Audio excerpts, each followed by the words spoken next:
पळून जाणे ही प्रकार सध्या संत गुन्हे आपल्या मिळाले इथं भयानक मोठ्या प्रमाणात वाढलेला आहे. पण एक एक पालक येऊन तुमच्यापर्यंत तक्रार करू शकत नाही, कारण ज्याला त्याला आपल्या मुलीची काळजी, भविष्याच्या लग्नाविषयी असो किंवा काय अडचणी असल्या बाहेर अडचणी येतात. पण आपल्या प्रशासनाची मंगळवेढा शहरात दर्शनच पाहिजे. अशी कुठल्या पोराची धाडं झालं पाहिजे, टेबल शीट हिंडणे, हॉर्न वाजवणे, परत लहान मुलं गाडी चालवण्याचं प्रमाण वाढलेलं आहे.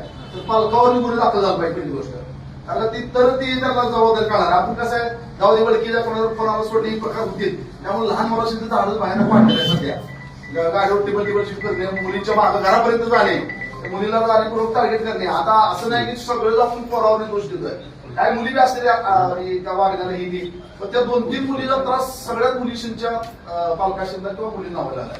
तर ह्याच्यावर प्रशासन आम्ही 100% आता ही सर्व पक्षी लोक आहेत इथं, सामाजिक संघटने जे आहेत, वकील साहेब आहेत, सगळ्या क्षेत्रात आहेत, सगळे पूर्ण प्रशासन आहे, आम्ही तुमच्या पाठीमागे आहे. पण कारवाई ही कडकच झाली पाहिजे, त्यांना अद्दलच घडवली पाहिजे आणि ह्यात सातत्य राहिलं पाहिजे. आता आम्ही आलोय, उद्या पेपर येईल किंवा आता थोडीफार कारवाई तर ती थांबली नाही पाहिजे. नॉन स्टॉप यांच्यावर देखरेख राहिली पाहिजे, त्याच्यावर सातत्याने कारवाई झाली पाहिजे. पालक एवढे हवाल दिले सध्या, त्याला एवढा त्रास आहे सगळ्या गोष्टी सुद्धा, पण कोण व्यक्त होत नाही. आता माझ्या घरातला प्रॉब्लेम असला तर मी कोणाला सांगितलं तर कुठे याची मुलगी कुठे असायचं, त्यामुळे कोण येत असण्याचे प्रयत्न आम्हाला